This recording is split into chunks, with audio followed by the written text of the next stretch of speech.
Dr. Beck, I want to talk about how chiropractors apparently can help the immune system, simply because blood, nerves, cells are flowing. I don't know the specific of it. I'm sure you can tell us.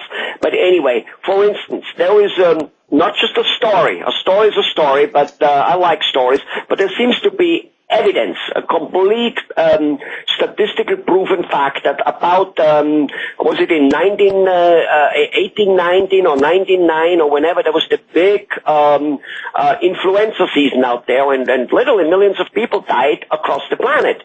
And it's a tremendous, like, I don't know the number now, but the statistic is like something like 80-90% difference in people who at the time received adjustments. Now at the time there was no real, the chiropractic profession didn't exist.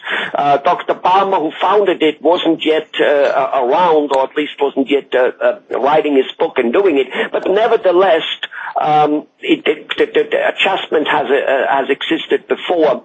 And people who got that, hey, that's huge. I mean, huge, like that 80-90% less death ratio. They didn't die. I mean, never mind getting this thing. They didn't die when there was.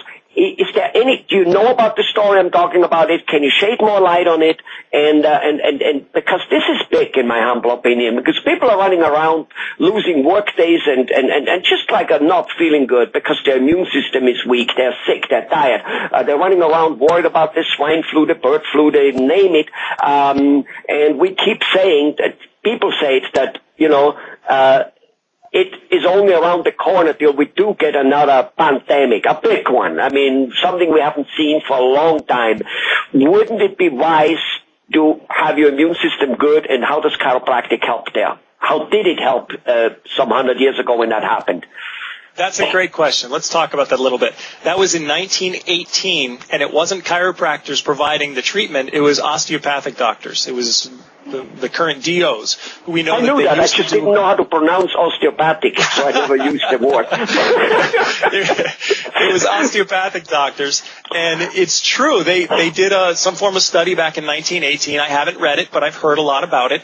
And they were looking at people that were getting the current medical care at that time, and I don't even know what drugs those were, because my goodness, penicillin wasn't even invented back then. I don't know what sort of drugs they were giving. But they're looking at people who are getting normal medical care versus people who are getting normal medical care as well as osteopathic manipulation.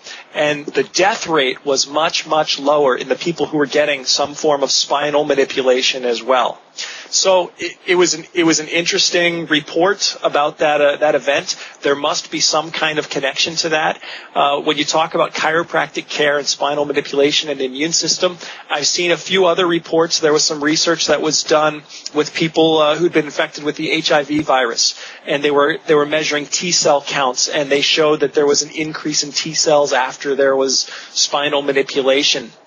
I have to be completely honest, I do not understand the mechanism. I don't know why that happens. I don't know how consistent it is, and I haven't seen any follow-up research to say people who get adjusted or people who see a chiropractor do not get sick as often. My practice is focused on the treatment of back and neck pain. We also treat headaches and other soft tissue injuries, and primarily our focus is being evidence-based. We promote what the research has proven, and the research has not proven that chiropractic or spinal manipulation will increase your resistance to disease. However, there does seem to be some indication from personal experience over the last 80 years. I don't refute that there's some kind of connection. There's obviously something going on between the nervous system and the immune system. I mean, even last year in Men's Health, I don't know what this was founded on, but they had tips on how to avoid getting the flu, and they said that seeing a chiropractor regularly had almost an equal effect to getting the flu shot for preventing the flu. Again, I don't know the quality of the research behind that, but there does seem to be some kind of a connection. People ask us about the health benefits of chiropractic all the time. You know, can we treat asthma? Can we treat diabetes? Can we treat these other conditions? Occasionally, patients get better when you treat the spine. However, we don't specialize in treating the immune system or preventing the flu. If we treat somebody for back pain and neck pain and other conditions improve, that's wonderful. That's fantastic. But that's certainly not our main focus in our practice. Well, it looks to me like you are just a tad too modest here, too conservative, but that's probably good for your patients because you're not hyping them up and telling them that all of a sudden they'll become godly or something like that. But the fact is, it does make, of course, number one, the studies apparently, what happened in 1918, they are apparently true studies. Now, mind you, the medical, as you pointed out, the medicines have changed also. So it might not be such a drastic difference anymore today. But at the same token, as I don't know was it Hippocrates or was it Edison or was it somebody who said all foods, all medicines are foods, all foods are medicine, and yes, the body heals themselves. And I mean, the fact is, if the nerves are flowing, if the muscles are not tense, all that stuff is happening, it just makes sense that the body is more resistant. That's why, exercise, I mean, no matter what, exercise probably does a little bit what you chiropractors do.